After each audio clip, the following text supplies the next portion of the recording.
సంగారెడ్డి జిల్లా కొండాపూర్ మండలం గంగారం గ్రామంలో స్థానిక సర్పంచ్ ఆధ్వర్యంలో నూతనంగా చేపట్టిన అభివృద్ధి పనులకు రాష్ట్ర చేనేత అభివృద్ధి సంస్థ చైర్మన్ మాజీ ఎమ్మెల్యే చింతా ప్రభాకర్ శుక్రవారం భూమి పూజ నిర్వహించి పనులను ప్రారంభించారు. ఈ కార్యక్రమంలో డీసీసీపీ వైస్ చైర్మన్ పట్నం మాణిక్యం, ఎంపీపీ మనోజ్ రెడ్డి, మండల బీఆర్ఎస్ పార్టీ అధ్యక్షులు మ్యాకం విఠల్, ఉపాధ్యక్షులు వాహిద్ మరియు మండల ప్రజాప్రతినిధులు తదితరులు పాల్గొన్నారు.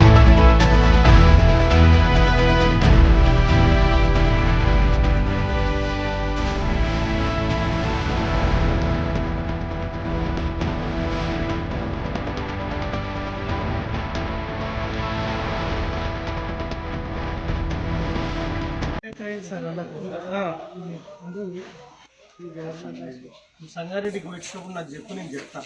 నేను చెప్తా కంపల్సరీ, నేను చెప్పించేపిస్తా. నువ్వు ఎక్స్పర్ట్ నేను